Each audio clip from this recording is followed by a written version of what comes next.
Assalamualaikum warahmatullahi wabarakatuh. Kembali lagi di YouTube channel saya Muhammad Randi Tasman Ajis.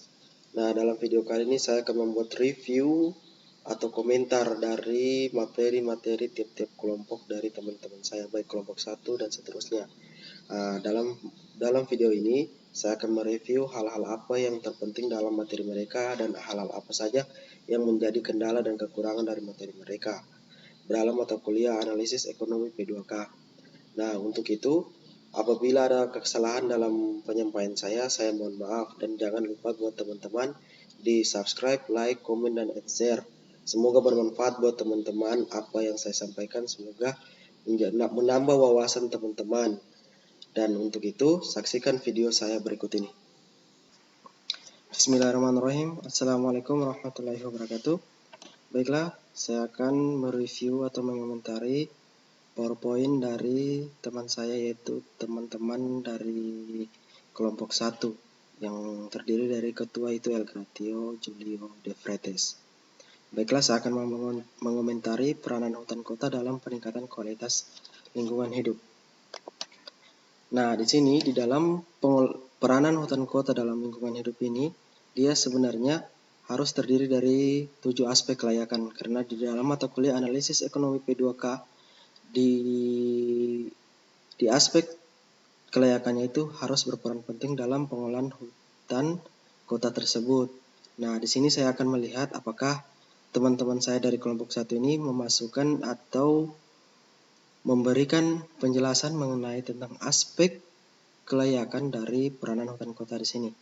Nah, teman-teman saya di sini menjelaskan bahwa definisi hutan kota yaitu hutan yang suatu ruang terbuka yang ditumbuhi oleh pepohonan, yang dimana hutan kota merupakan kawasan vegetasi berkayu yang luas serta jarak tanaman terbuka bagi umum, mudah dijangkau oleh penduduk kota, dan dapat memenuhi fungsi perlindungan dan regulatifnya seperti kelestarian tanah, tata air, ameliorasi iklim, penangkal polusi udara, kebisingan, dan lain-lain.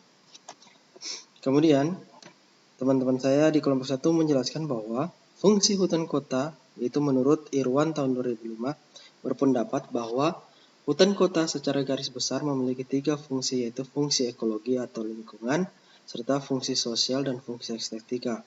Nah, fungsi ekologi atau lingkungan ini berdasarkan pepohonan yang ditumbuhi di areal hutan kota tersebut yang sebagai peranan hutan kota dalam membuat lingkungan hidup itu lebih indah. Nah, kemudian sosial. Nah, sosial ini bagaimana peran masyarakat dalam pengelolaan hutan kota tersebut menjadi lebih bermanfaat bagi masyarakat sekitar. Kemudian estetik, keindahan yang didapatkan dari peranan hutan kota tersebut bagi masyarakat itu sangatlah dibutuhkan, yang dimana bagi wisatawan untuk bisa mengunjungi hutan kota ini sebagai relaksasi atau sebagai refreshing untuk meningkatkan kebugaran tubuh dan memanjakan mata sebagai alasan untuk merelaksasi diri. Nah, itulah fungsi estetik. Kemudian dari fungsi hutan kota ini saya belum mendapatkan aspek-aspek kelayakan, hanya terdiri dari aspek sosialnya. Aspek sosialnya sudah memenuhi sebagian besar dari aspek kelayakan tersebut. Kemudian masih ada yang kurang dari PowerPoint kelompok 1 ini, yaitu peranan hutan kota itu tidak berdasarkan pada 7 aspek kelayakan, yang dimana 7 aspek kelayakan itu terdiri dari aspek teknis, manajemen, aspek komersil atau pasar, aspek finansial, aspek ekonomi, dan aspek hukum.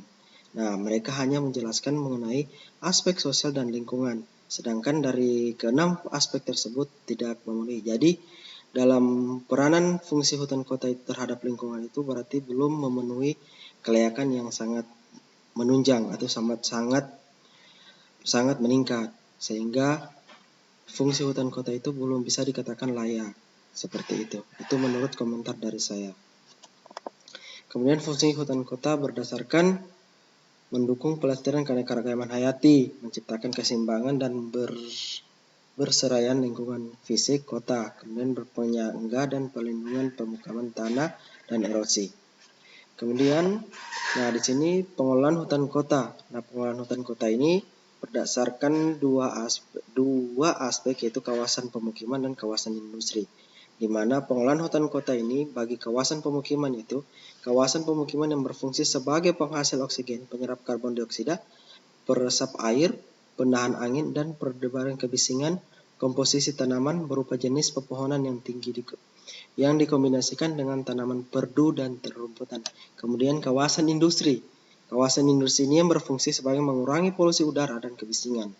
Nah, dari sini saja kita melihat belum ada tanda-tanda dari 6 aspek yang ditambahkan dari kelompok 1 tersebut. Sehingga saya mengkategorikan bahwa PowerPoint dari peranan pengolahan hutan kota ini belum layak karena tidak terdapat 7 aspek kelayakan yang saya sebutkan tadi. Karena itu sebagai syarat untuk setiap perusahaan atau setiap proyek dalam pengolahan hutan kota itu harus memenuhi 7 aspek kelayakan tersebut, sedangkan di kelompok 1 tidak memasukkan dari 7 aspek tersebut, sehingga saya katakan belum bisa dikatakan layak dalam pengolahan hutan kota. Nah, mungkin itu saja yang dapat saya komentari atau saya review dari PowerPoint kelompok 1, dan saya akan melanjutkan review atau komentari dari PowerPoint kelompok 2. Sekarang kelompok 2, pengolahan hutan pinus. Nah, di dalam pengolahan hutan pinus ini dari teman-teman kelompok 2, bahwa saya menganalisis bahwa pengolahan hutan pinus ini belum dikatakan layak. Karena 7 aspek yang disebutkan atau yang dikatakan sebagai aspek kelayakan itu harus memenuhi dari aspek teknis, aspek manajemen, aspek ekonomi, aspek komersil atau pasar, aspek finansial, dan aspek hukum, serta aspek sosial lingkungan. Nah, dari ketujuh aspek tersebut, bahwa kelompok 2 tidak ada memasukkan salah satu atau dari ketujuh aspek tersebut sebagai kelayakan dari proyek pengolahan hutan pinus. Nah, mari kita lihat PowerPoint dari kelompok 2 pengolahan hutan pinus. Nah, di sini latar belakang dari pohon hutan pinus bahwa pohon pinus telah ditemukan menunjukkan perilaku konstruktif nice dalam respon terhadap efek dari kebakaran hutan. Bahwa di sini pohon-pohon pinus tersebut dan semak-semak belukar meningkat frekuensi api dengan mempengaruhi posisi dari daratan hutan. Nah, tusam atau pinus adalah sebutan bagi sekelompok tumbuhan yang semuanya tergolong dalam marga pinus. Di Indonesia, penyebutan tusam atau pinus biasanya ditunjukkan pada tusam Sumatera atau Pinus mercusi. Pinus mercusi menurut Chang et dan De Vries. Nah, di sini bahwa hutan pinus dibangun untuk merehabilitasi hutan-hutan yang gundul, hutan lindung dan hutan produksi. Pengaruh hutan tanaman pinus secara umum dapat dibagi berdasarkan parameter hidrologi, antara lain penyerapan oleh tajuk pohon, air ditembus dari tajuk dan aliran air lewat batang tanaman. Kemudian perubahan lengas tanah dan penambahan air tanah. Kemudian perubahan sifat fisik tanah, perubahan watak aliran sungai, serasa pada hutan pinus dapat menambah bahan organik tanah sehingga menurunkan bulk density tanah dan meningkatkan porositasnya. Nah, dari penjelasan tadi bahwa mengenai hutan pinus, bahwa tidak ada aspek-aspek kelayakan yang disebutkan oleh kelompok 2. Sehingga saya mengomentari atau mereview bahwa pengolahan hutan pinus pada kelompok 2 ini belum bisa dikatakan layak karena dari aspek kelayakan tersebut tidak ada. Nah, hanya mereka jelaskan pada pohon pinus umumnya tumbuh di daerah Sumatera Utara yang hidup pada ketinggian 2000 meter di atas permukaan laut. Tanaman pinus, tusam atau pinus adalah sebutan bagi sekelompok tumbuhan yang semuanya tergabung dalam marga pinus. Di Indonesia, penyebutan tusam atau pinus biasanya ditunjukkan pada tusam Sumatera atau Pinus mercusi Chang et De Vries. Tusam kebanyakan bersifat berumah satu atau monoecious, yaitu dalam satu tumbuhan terdapat organ jantan dan betina namun terpisah, meskipun beberapa spesies bersifat setengah berumah dua atau subdicious.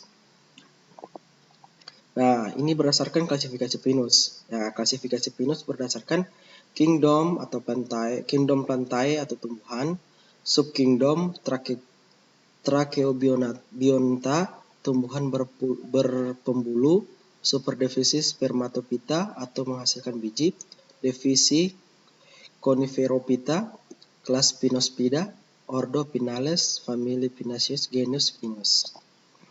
Nah, dari materi yang mereka sampaikan, mereka jelaskan, belum bisa dikatakan layak karena mereka hanya menjelaskan gambaran-gambaran umum atau hal-hal pinus mengenai ciri-ciri pinus tersebut.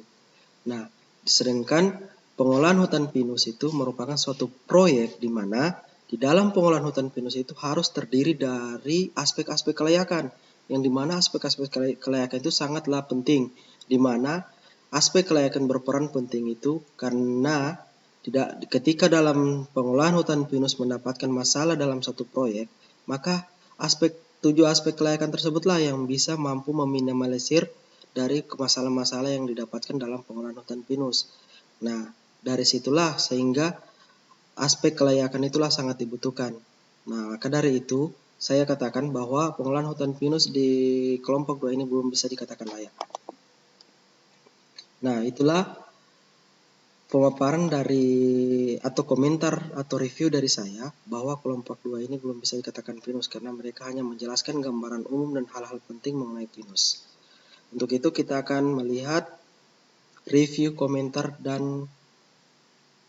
dan komentar saya pada kelompok berikutnya, yaitu kelompok 3.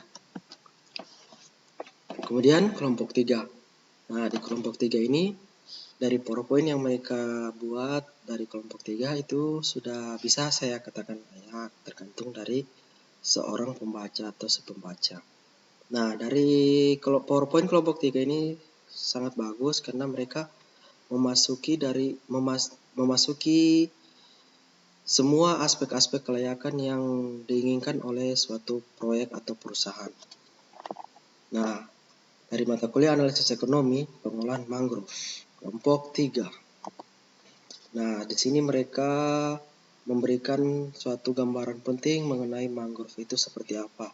Bahwa pengertian mangrove yaitu kata mangrove merupakan kombinasi antara Portugis dan bahasa Portugis atau mangue dan bahasa Inggris atau grove. Menurut Machnay 1968 dalam Kusmana tahun 2003, dalam bahasa Inggris kata mangrove digunakan baik untuk komunitas tumbuh-tumbuhan yang tumbuh di daerah jangkauan pasang surut maupun jenis-jenis tumbuhan yang menyusun komunitas tersebut. Kemudian istilah mangrove digunakan sebagai pengganti istilah bakau untuk menghindari kemungkinan salah pengertian dengan hutan yang terdiri atas pohon bakau atau Rhizopora spp. Karena bukan hanya pohon bakau yang tumbuh di sana, selain bakau terdapat banyak jenis tumbuhan lain yang hidup di dalamnya. Nah, itulah gambaran mengenai mangrove itu seperti apa. Kemudian kelompok 3 menjelaskan bahwa aspek-aspek pengolahan hutan mangrove yang di sini yang terdiri dari aspek teknis, bagaimana sih cara-cara dalam mengelola hutan mangrove tersebut, aspek manajemen, aspek komersil atau pasar, aspek sosial, aspek finansial, dan aspek hukum. Nah, mereka menjelaskan bahwa aspek teknis yang mempengaruhi pengolahan hutan mangrove yang terdiri dari yang pertama, jenis tanaman mangrove, pola penanam mangrove itu seperti apa, teknik-teknik penanam mangrove, dan lokasi penanam mangrove itu di mana. Nah, seperti yang terdapat pada jurnal Wisata Maron Mangrove Park di Semarang, di mana aspek teknis inilah yang ialah dengan memperhatikan kondisi perairan yang tidak memiliki gelombang besar serta tidak membahayakan. Nah, itulah aspek teknis yang memungkinkan terjadinya kelayakan bagi suatu proyek. Nah, kemudian aspek manajemen yang dimana di sini terdapat pada jurnal yang tentang pengkajian pengolahan hutan mangrove di Desa Pulau Pahawang, Kecamatan Marga Pundu, Kabupaten Pesawaran. Nah, di sini aspek manajemennya terdiri atas 3. Yang pertama aspek perencanaan, aspek pelaksanaan, serta aspek pelaksanaan.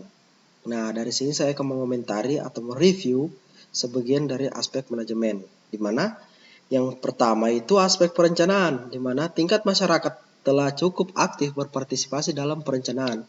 Nah, yang aktif dalam perencanaan tersebut adalah masyarakat, karena masyarakatlah yang mendukung peran penting dalam pengolahan hutan mangrove bagi kelangsungan hidup satwa-satwa yang ada di sekitar hutan mangrove tersebut dan masyarakat sekitar. Nah, dari hasil jurnal menunjukkan bahwa adanya bukti sikap masyarakat yang ikut membahas perencanaan pengelolaan dan siap untuk melestarikan hutan mangrove tersebut. Nah, kemudian aspek pelaksanaan. Dari hasil jurnal yang kami baca dari anggota kelompok dari kelompok 3 tersebut bahwa mereka menyebutkan Badan Pengelolaan Daerah Perlindungan Mangrove yang sangat aktif dalam pelaksanaan kegiatan pelestarian hutan mangrove. Nah, beberapa bentuk perlibatan masyarakat antara lain yaitu pelatihan mangrove seperti pelatihan pengolahan dan pelatihan hasil hutan non kayu, yang dimana masyarakat dilatih untuk mengelola mangrove dan cara menanam mangrove itu dengan baik, serta melakukan pelatihan pengolahan dan pelatihan hasil hutan non kayu, yang dimana mereka juga bisa diajarkan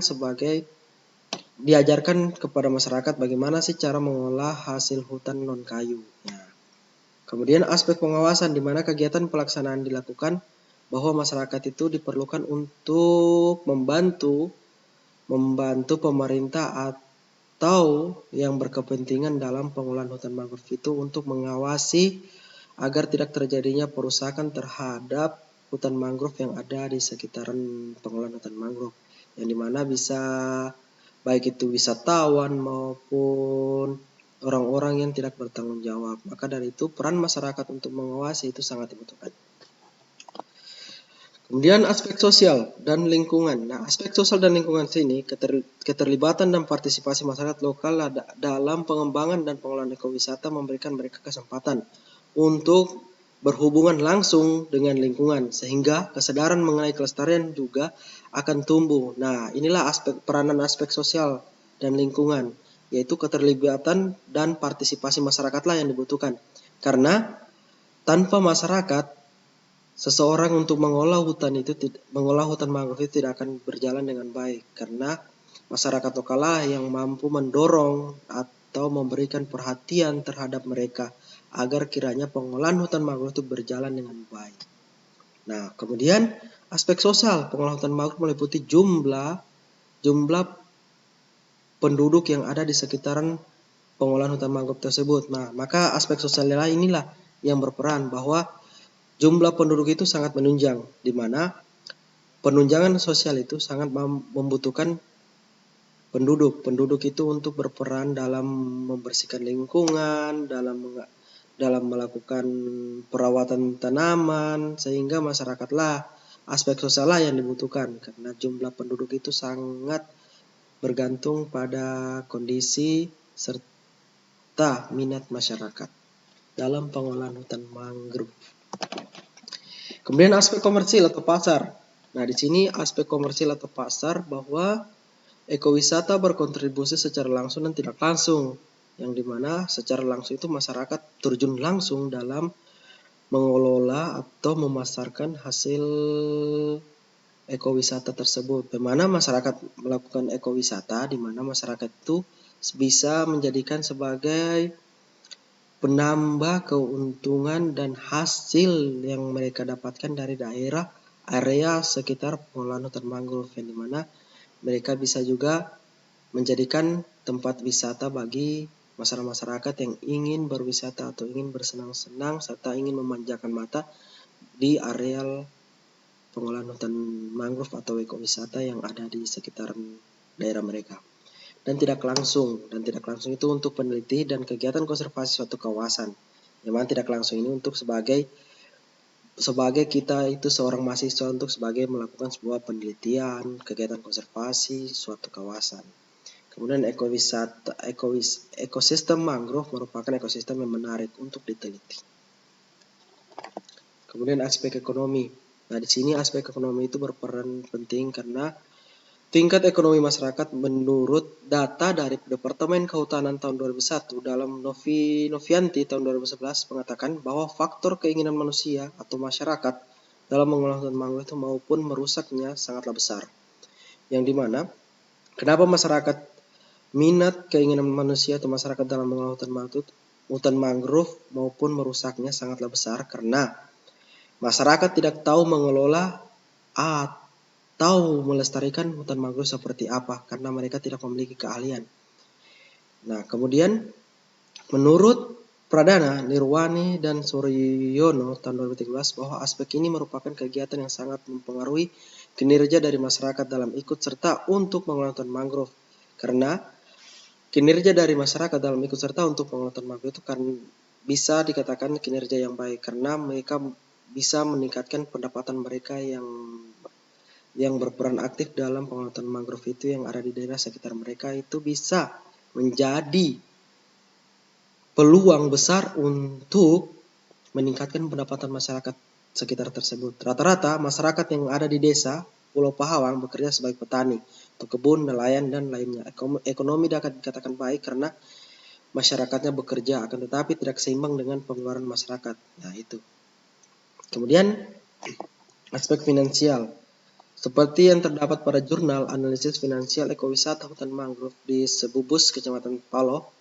Nah, bahwa untuk menganalisis kelayakan usaha ekowisata mangrove di desa Sebubus, dari aspek finansial yang digunakan, analisis biaya investasi yaitu biaya-biaya yang dikeluarkan pada tahun pertama usaha atau proyek. Nah, biaya tersebut dikeluarkan. Aspek hukum ini menyangkut pada semua hal yang berhubungan dengan legalitas atau ketentuan hukum dalam mendirikan suatu perusahaan atau proyek pengolahan hutan mangrove. Kebijakan pengolahan lingkungan tersebut harus didasarkan pada kerangka hukum yang telah dirancang oleh pemerintah dalam rangka untuk pemanfaatan pengolahan hutan mangrove. Nah, itulah pemaparan dari kelompok 3. Saya sudah bisa katakan layak karena dari 7 aspek kelayakan itu mereka sudah sebutkan semua dan sudah jelaskan secara rinci. Sehingga perusahaan yang mereka dirikan itu dalam pengolahan hutan mangrove itu sangat layak. Yang dimana mereka sudah memasukkan 7 aspek kelayakan untuk meminimalisir masalah-masalah yang akan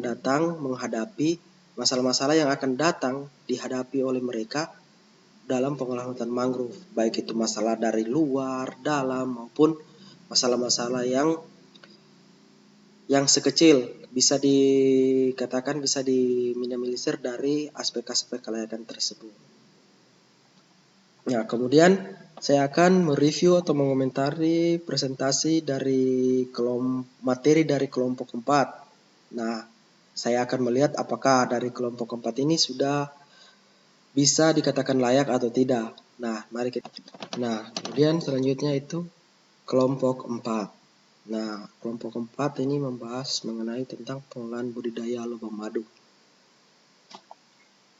Baiklah, kita akan melihat apakah kelompok 4 sudah bisa dikatakan layak dalam pengolahan budidaya lebah madu yang ditinjau dari 7 aspek kelayakan.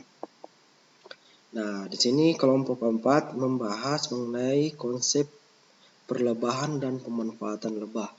Nah, di sini konsep perlebahan. Menurut Anonim tahun 2004 bahwa perlebahan adalah suatu rangkaian kegiatan pemanfaatan lebah madu dan vegetasi, penunjangnya untuk memperoleh manfaat yang sebesar-besarnya bagi kepentingan hidup manusia dengan tetap menjaga aspek kelestariannya.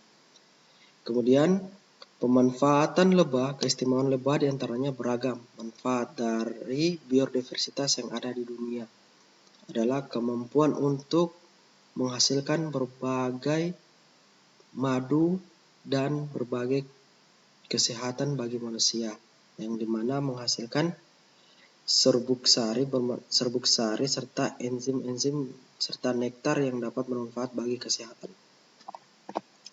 Kemudian manfaat usaha budidaya lebah madu. Nah, ini menurut Jainuddin tahun 2005 dengan volume 40 bahwa manfaat budidaya lebah madu dibagi menjadi 2 bagian, yaitu manfaat langsung dan manfaat tidak langsung. Nah, di sini manfaat langsung, madu berkhasiat menyembuhkan darah tinggi, menyembuhkan sakit pinggang, menyembuhkan gatal-gatal, memperbaiki gizi masyarakat sekitar hutan. Nah, kemudian kita lihat lagi apakah ini manfaat secara tidak langsung, menambah kesempatan kerja berupa kerja 9 di daerah pedesaan sebagai jasa lingkungan untuk ikut membantu terjadinya penyerbukan bunga, sehingga dapat meningkatkan produksi berbagai jenis tanaman pertanian, perkebunan, dan kehutanan. Nah, di sini teman-teman bisa melihat bahwa pengolahan budidaya lebah madu sangatlah dibutuhkan untuk sebagai jasa lingkungan, yang dimana jasa lingkungan itu yang dibutuhkan dalam pengolahan lebah madu itu sebagai penyerbukan bunga bagi tanaman-tanaman pertanian yang ada di sekitaran pengolahan budidaya lebah madu dan dapat meningkatkan produksi bagi masyarakat, baik itu jenis tanaman pertanian, perkebunan, dan kehutanan, dan lain-lain. Nah, di sini kelompok keempat sudah menjelaskan lagi mengenai aspek teknis pembudidayaan lebah madu. Nah, mari kita lihat. Usaha membudidayakan lebah madu di Desa Linaino dengan jarak 200 meter dari jalan raya. Lahan yang digunakan untuk kegiatan budidaya terdapat 3 lokasi, yaitu di Desa Linaino, Kompleks Kusu-Kusu, dan Peseke, dan Desa Kusuri. Nah, di sini luas di masing-masing lokasi adalah 1 hektar. Nah, ini aspek teknis dalam pembudidayaan lebah madu. Nah, aspek teknis dalam pembudidayaan lebah madu itu berupa bagaimana sih cara-cara untuk menempatkan usaha, tempat-tempat untuk pembudidayaan lebah madu, berapa luas, dan jarak-jarak untuk melakukan strup-strup atau tempat pembudidayaan lebah madu. Nah, disinilah semua aspek teknislah semua yang dapat mengetahui apakah layak atau tidak. Nah, kemudian lanjut. Nah, di sini aspek institusional, organisasi, manajerial pada lebah madu.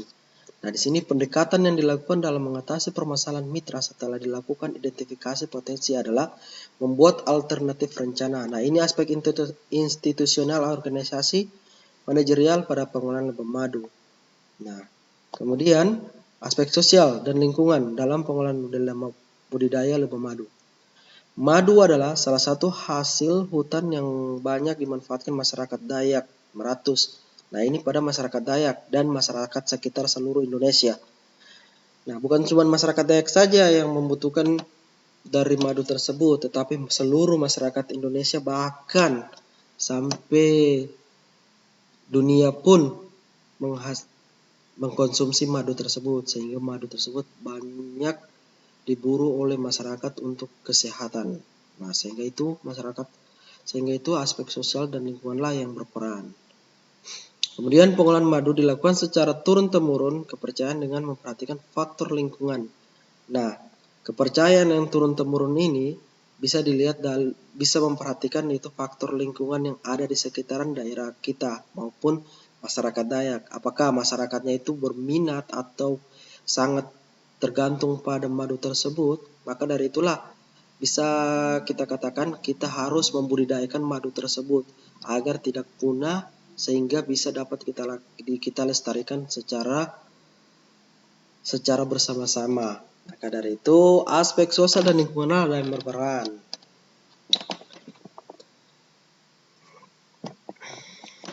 Nah, proses aspek komersil pasar dilakukan adalah pengolahan lebah madu. Nah, ini proses aspek komersil atau cara pemasarannya bagaimana.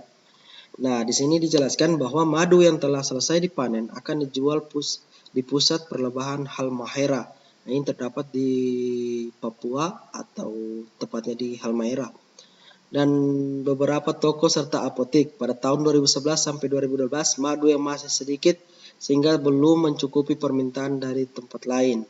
Nah, di sini dalam proses pengolahan madu yang ada di Halmahera tersebut masih sangat minim atau sangat sedikit, karena hanyalah satu-satunya produk pengolahan madu itu yang ada di Halmahera cuma satu, sehingga tidak mampu untuk mencukupi permintaan dari tempat-tempat lain.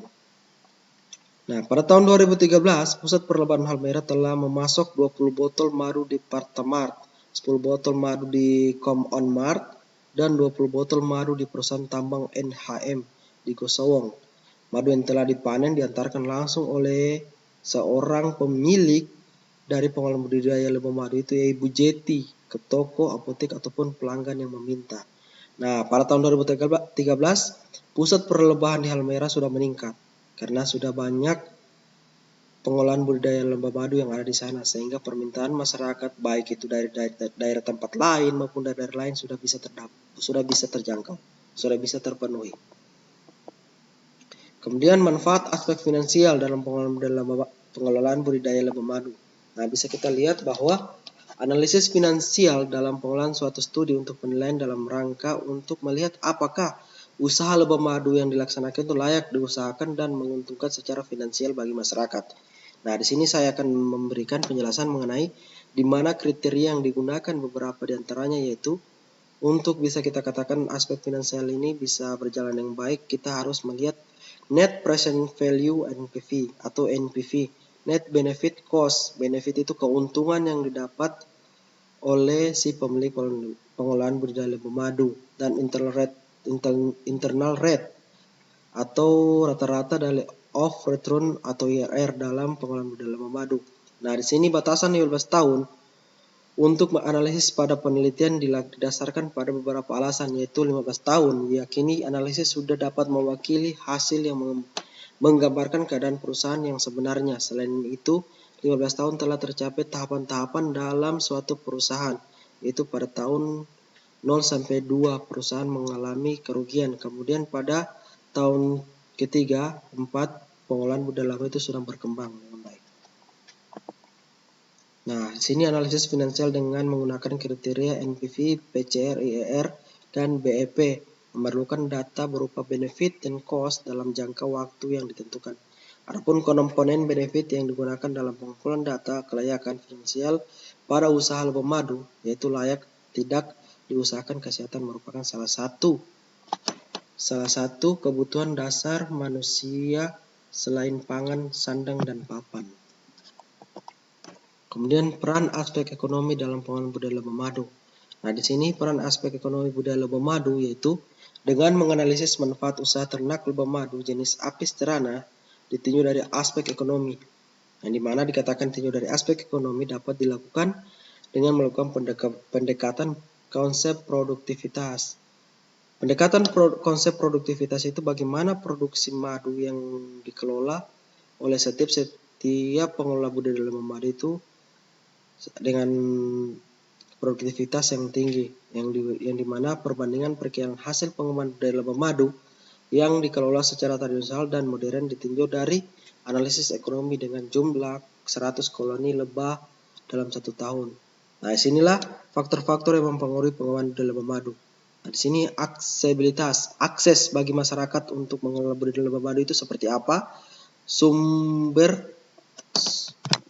Sumber daya manusia itu seperti apa dalam pengelolaan budidaya lebah madu. Di mana sumber daya manusia itulah atau keterampilan manusia atau masyarakat bagaimana dalam pengelolaan budidaya lebah madu. Kemudian permodalan. Tanpa modal sesuatu usaha itu tidak akan berjalan dengan baik. Seperti itu. Kemudian aspek hukum pada lebah madu. Lebah madu dari spesies Apis mellifera merupakan jenis lebah yang utama dibudidayakan hampir di semua negara-negara di dunia, termasuk di Indonesia. Lebah ini banyak terdapat negara-negara Eropa, Prancis, Yunani, Italia, Spanyol, dan Yugoslavia. Nah, ini aspek hukumnya itu terdapat pada Undang-Undang Republik Indonesia nomor 36 tahun 2009 bahwa kesehatan adalah keadaan sehat, baik secara fisik, mental, spiritual, maupun sosial yang memungkinkan setiap orang untuk hidup produktivitas secara sosial dan ekonomis. Nah, dari aspek hukum lain inilah yang bisa dikatakan bagaimana sih kesehatan masyarakat itu? Apakah mereka sudah mengonsumsi madu sedemikian rupa, sedemikian baik, dan bagaimana sih cara pengolahan budidaya lebah madu itu? Maka dilihat dari aspek-aspek hukum apa saja yang dapat mengelola lebah madu itu dengan baik. Nah, mungkin itu saja yang dari saya komentari atau review dari PowerPoint kelompok 4. Untuk kelayakan dan tidak layaknya itu tergantung dari si pembaca. Nah, yang penting dalam PowerPoint tersebut sudah memasukkan aspek-aspek kelayakan dari suatu proyek atau perusahaan. entah layak atau tidaknya itu tergantung dari si pembaca dan orang-orang yang mengkonsumsi madu tersebut. Maka dari itu saya akan mereview atau mengomentari poin dari kelompok 2. Apakah terdapat A7 aspek kelayakan yang diinginkan oleh suatu perusahaan atau tidak. Jika tidak, maka hal tersebut akan sia-sia karena terdapat banyak masalah yang akan didapatkan di kemudian hari karena tidak dapat meminimalisir dari aspek-aspek kelayakan tersebut. Tidak ada yang mampu mengayomi atau mengurangi dari permasalahan tersebut tanpa adanya aspek kelayakan. Nah, kemudian saya akan mereview atau mengomentari hal-hal apa saja yang penting dapat disampaikan dari PowerPoint oleh kelompok 5 tentang pengolahan rotan. Nah, di sini saya akan mereview poin pentingnya yaitu definisi rotan.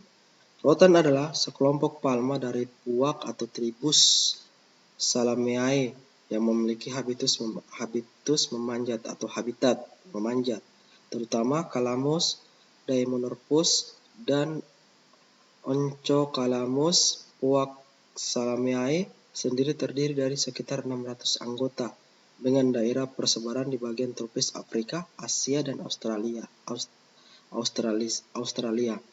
Ke dalam puak ini termasuk pula marga Salacca, misalnya salak, Metroxylon, misalnya rumbia atau sagu, Partha pigaveta yang tidak memanjat dan secara tradisional tidak menggolongkan sebagian tumbuhan rotan. Nah, ini definisi dari rotan. Kemudian definisi pengolahan rotan. Nah, definisi pengolahan rotan itu rotan yang dijadikan sebagai bahan baku industri produk jadi rotan adalah rotan yang telah melalui pengolahan. Kegiatan pengolahan adalah pengerjaan lanjutan dari rotan bulat, rotan asalan menjadi barang setengah jadi dan barang jadi atau siap dipakai untuk atau dijualkan. Nah, sini saya akan membacakan sebagian saja apa saja manfaat dari batang rotan tersebut. Yang pertama, sebagian bahan baku mebel. Kelebihan rotan dibandingkan kayu, yang mana rotan lebih kuat, ringan, mudah dibentuk karena elastis, dan juga sangat murah untuk membuat digunakan sebagian bahan utama mebel. Penggunaan rotan bisa dijadikan meja, kursi, rak, buku, serta lemari hias. Namun, sayangnya rotan mudah diserang kutu bubuk. Nah, itulah manfaatnya. Karena rotan itu sangat mudah dan sangat elastis untuk dibentuk. Tetapi cara pengambilannya sangat susah dan jarak yang dijangkau pun sangat jauh untuk pengambilan rotan. Karena rotan tidak hidup di dataran rendah, tetapi dataran tinggi yang jauh sekali. Nah, kita akan melihat aspek-aspek studi kelayakan yang mereka cantumkan atau yang mereka berikan mengenai tentang pengolahan rotan. Nah, di sini bisa kita lihat aspek teknis dan teknologis. Nah, di sini saya akan mereview mengenai aspek kelayakannya di mana bahwa produk mentah Indonesia di pasaran internasional sama saat ini tidak memiliki pesaing yang berarti. Hal ini disebabkan antara lain kebutuhan rotan mentah dunia 80% dipasok oleh Indonesia. Oleh karena itu, penggunaan rotan dalam bentuk kawasan yang luas dan pengembangan pengolahan merupakan suatu potensi yang dimiliki oleh Indonesia. Itu menurut Januardi. Nah, itu aspek teknisnya itu bahwa pengolahan rotan itu yang lebih banyak dipasok dari Indonesia. Maka dari itu rotan Indonesia merupakan salah satu sumber penghasil devisa negara yang cukup besar. Kemudian aspek institusional manajerial. Tidak ada proyek yang akan terlaksana tanpa sponsor. Dia adalah orang yang telah mengidentifikasi perlunya perubahan di daerah bisnis. Nah, analisis aspek institusional manajerial itu menjelaskan tidak ada proyek tanpa adanya sponsor. Berarti proyek tersebut harus membutuhkan sponsor atau pendana bagi suatu proyek tersebut untuk berjalan dengan baik atau berjalan dengan lancar kegiatan-kegiatan proyek tersebut. Karena kita dalam menjalankan suatu proyek kita perlu dana dan modal. Maka dari itu kita harus membutuhkan suatu sponsor untuk mengembangkan usaha kita tersebut. Nah, kemudian aspek sosial dan lingkungan. Nah, di sini aspek sosial dan lingkungan itu bahwa dengan adanya pengolahan rotan menjadi furniture berarti bisa menjadi langkah untuk memanfaatkan hasil hutan menjadi barang-barang dengan harga yang fantastis pula. Dampak yang ditemukan dari pengambilan hasil hutan rotan tidak terlalu menimbulkan masalah. Itu dikarenakan rotan sangat melimpah. Hanya saja jarak untuk mendapatkan keadaan hutan yang terbilang sulit. Nah, itu seperti yang saya jelaskan tadi pada aspek teknis, bahwa jarak yang kita tempuh itu terbilang sangatlah sulit karena akses-akses yang masuk untuk dalam pengambilan rotan tersebut sangat sulit. Kemudian, pembagian sektor industri sebagai bagian dari proses pembangunan nasional dalam meningkatkan pertumbuhan ekonomi telah membawa perusahaan terhadap kehidupan masyarakat. Oleh karena itu, perubahan tersebut meliputi dampak pembangunan industri terhadap sosial ekonomi masyarakat dan lingkungan sekitarnya. Nah, aspek pasar. Nah, di sini mereka dari kelompok 5 menjelaskan bahwa segmentasi pasar adalah pengelompokan pasar menjadi kelompok-kelompok konsumen homogen, di mana tiap-tiap kelompok bagian dapat dipilih sebagai pasar yang ditinjau atau ditargetkan untuk pemasaran suatu produk yang dihasilkan dari pengolahan rotan tersebut. Nah, dalam pendirian bisnis ini, konsumen yang akan semua kalangan seperti masyarakat umum, pengusaha pemborong atau CV kontrak yang masih dijangkau supaya dapat dilayani dengan efektif.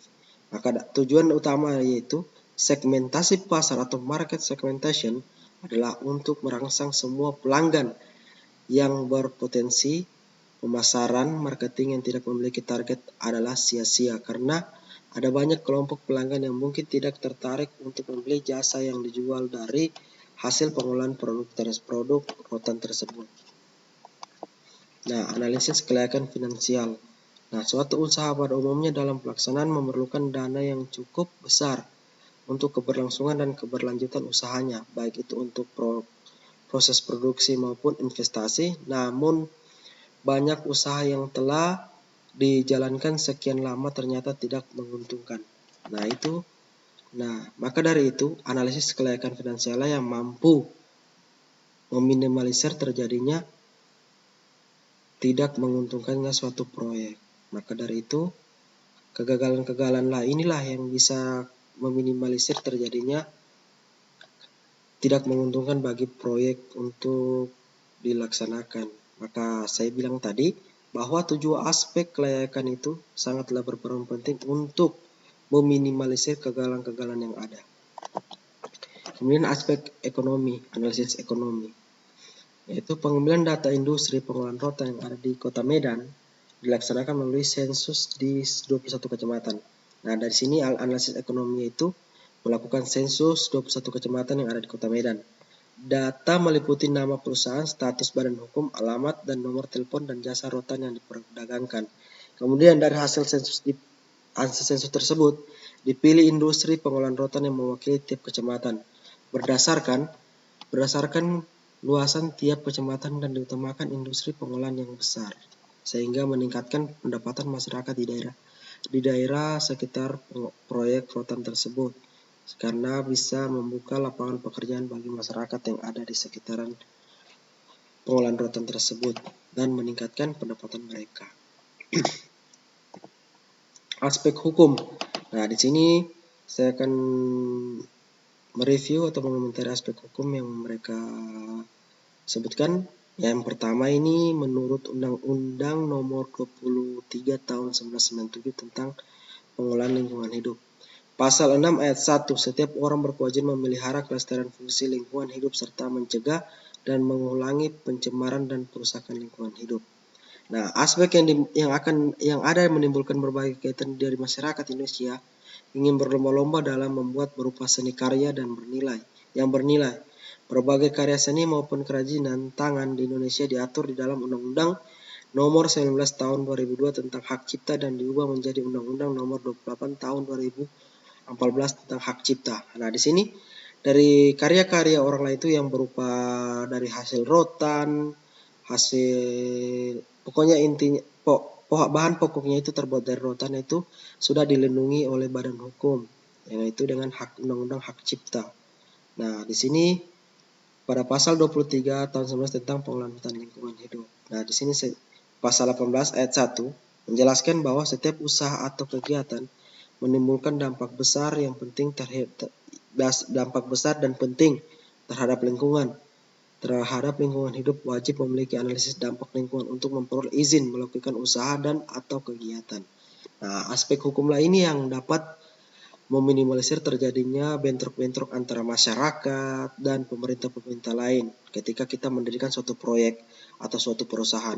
Maka dari itu, aspek hukum ini yang bisa meminimalisir kegagalan-kegagalan atau bentrok-bentrok yang terjadi antara masyarakat dan pemerintah. Aspek hukumlah yang berperan. Nah, untuk itu, presentasi dari kelompok 5 ini saya komentari sangat layak, dan hal-hal yang penting yang mereka sampaikan sudah sangat rinci dan mendasar sangat rinci dan dalam sekali untuk dipahami bagi si pembaca. Nah, kemudian saya akan mereview. Oke guys, kita lanjut lagi di kelompok 6 dengan tema pengelolaan wisata alam. Nah, dari tema pengelolaan wisata alam ini kita bisa melihat bagaimana sih potensi-potensi wisata alam yang berdasarkan aspek-aspek kelayakan yang menjadi syarat sebuah proyek tersebut layak atau tidaknya. Terus kita lanjut dengan tema pengelolaan wisata alam dari kelompok 6. Nah, di sini analisis manajemen pengelolaan objek wisata alam dalam mewujudkan pembangunan pariwisata yang berkelanjutan melalui Badan Usaha Milik Desa Adat atau BUMDA. Studi kasus objek wisata Pantai Pandawa, Kuta Selatan, Kabupaten Bandung. Nah, di sini penjelasan mengenai BUMDA adalah Badan Usaha Milik Desa Adat yang dibentuk pada tanggal 12 Desember 2014 berdasarkan Pararem Desa Adat Kutu. BUMDA Desa Adat Kutu memiliki 9 unit usaha diantaranya. Yang pertama, unit Lembaga Pengkreditan Desa atau LPD, unit Daya Tarik Wisata Pantai Pandawa, unit Daya Tarik Wisata Gunung Payung Cultural Park, unit Pengelolaan Barang dan Jasa, unit Piranti Yadnya, unit Atraksi Wisata Paragliding, unit Atraksi Seni dan Budaya, unit Pandawa Mandiri Transportasi, dan unit Layanan Kesehatan dan Keamanan. Nah, itu mengenai penjelasan tentang BUMDA beserta unit usaha yang didirikannya dalam analisis manajemen pengelolaan objek wisata. Nah, kita akan meninjau apakah dari analisis manajemen pengelolaan objek wisata dalam mewujudkan pembangunan pariwisata yang berkelanjutan melalui Badan Usaha Milik Desa Adat, apakah layak atau tidaknya. Yuk kita lanjutkan. Nah, di sini ada aspek-aspek kelayakan proyek. Yang pertama, aspek institusional organisasi manajerial yang sebagai dasar kelayakan proyek. Nah, di sini pengelolaan objek wisata Pantai Pandawa dalam membangun pariwisata berkelanjutan dengan memperhatikan indikator menurut indikatornya. Konsep pembangunan masyarakat terdiri dari pembangunan dari atas dan pembangunan dari bawah oleh masyarakat lokal untuk peningkatan pembangunan mutu dan pembangunan berbasis kearifan lokal. Nah, kemudian yang kedua, aspek finansial. Nah, ini merupakan juga aspek kelayakan bagi suatu proyek. Pengelolaan kawasan wisata ditujukan untuk melindungi tata nilai asli saat area dikembangkan. Sarana akomodasi, sumber daya manusia, produk jasa, kepemimpinan produk dan kemasan. Sayangnya, secara hati-hati dikembangkan dengan mengadopsi tata nilai asli serta melibatkan penduduk lokal. Nah, di sini aspek-aspek kelayakan proyek itu ada 2 yang ditampilkan oleh kelompok 6, dan nanti kita lihat akan ada berapa saja aspek-aspek kelayakan yang mereka tampilkan. Nah, di sini yang kita masih bahas mengenai aspek institusional organisasi manajerial, yang dimana peran pembangunan pariwisata itu yang diperlukan adalah masyarakat lokal untuk pengelolaan wisata objek Pantai Pandawa. Kemudian aspek finansialnya. yang menjadi pendukung atau tata nilai hasil serta melibatkan penduduk lokal, yaitu bagaimana cara, sarana dan akomodasi sumber daya manusia, produk dan jasa tersebut yang melibatkan penduduk lokal. Nah, kemudian aspek komersial atau pasar.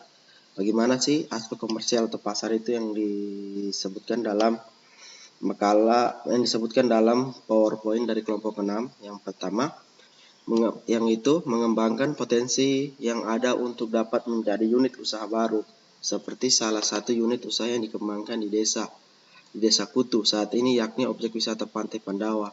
Nah, potensi ini yang dikembangkan Pantai Pandawa sebagai daya tarik wisatawan untuk datang ialah Pantai Pandawa memiliki pemandangan tebing yang indah. Nah, di sini aspek komersial atau pasar, cara marketing atau mempromosikan suatu tempat-tempat wisata yang memiliki daya tarik yang indah seperti itu. Nah, di sini kelompok 6 menjelaskan bahwa Pandawa memiliki pemandangan tebing yang sangat bagus, pemandangan yang laut dan kawasan pesisir dengan pasir putih. Nah, di sini bagi-bagi wisatawan yang suka surfing dengan suka snorkeling mungkin bisa datang ke wisata Pantai Pandawa, dan yang suka panjat-panjat tebing bisa datang untuk berkunjung ke Pantai Pandawa. Nah, ini merupakan aspek komersial atau pasar, atau bagaimana strategi cara untuk pemasaran suatu produk seperti itu. Kemudian aspek lingkungan dan sosial. Nah, di sini kelompok 6 menjelaskan bahwa dengan menjaga kebersihan lingkungan tentunya menjadikan kawasan objek wisata Pantai Pandawa itu lebih menarik dan indah dipandang. Nah, untuk menjaga lingkungan di kawasan objek wisata Pantai Pandawa agar tetap terjaga dengan baik, pihak yang bertanggung jawab tidak hanya dari pemerintah setempat, namun dari masyarakat lokal juga. Nah, kemudian aspek teknisnya. Nah, di sini aspek teknis itu sebenarnya berperan utama dalam analisis kelayakan dalam suatu proyek. Ya, tidak masalah, karena aspek teknis penting. Dari ketujuh aspek tersebut, kelompok 6 sudah menyebutkan semua. Nah, di sini aspek teknis, pembangunan pariwisata berkelanjutan pada objek wisata Pantai Pandawa. Pihak yang memperhatikan 3 indikator, diantaranya produk wisata dan kemitraan dan partisipasi masyarakat. Ketiga indikator inilah yang akan menjadi acuan objek wisata Pantai Pandawa untuk dapat terus eksistensi dalam dunia pariwisata. Kemudian aspek ekonomi. Nah, di sini aspek ekonomi dikembangkan objek wisata Pantai Pandawa, kemitraan dan partisipasi yang terjalin dengan masyarakat setempat sangat berpengaruh pada peningkatan perekonomian masyarakat. Kemudian aspek hukum. Aspek hukum ini merupakan aspek untuk tempat legalitas dan terpercayanya suatu proyek pariwisata tersebut. Di sini aspek hukumnya yaitu Desa Adat Kutu Kuta Selatan, dan yang pertama di Kabupaten Badung, BUMDA Desa Adat Kutu berbentuk berdasarkan Pararem Desa Adat Kutu nomor 01 tahun 2014 tertanggal 12 Desember 2014. BUMDA Desa Adat Kutu memiliki 9 unit usaha, diantaranya itu unit lembaga pengkreditan desa atau LPMPM, dan unit daya tarik pariwisata dan daya tarik struktural park. Nah, inilah aspek-aspek hukum dan aspek-aspek teknis kelayakan dalam suatu proyek. Nah, di sini kelompok 6 sudah sangat baik dan layak dalam menyusun suatu program proyek dalam pengelolaan pariwisata. Nah, untuk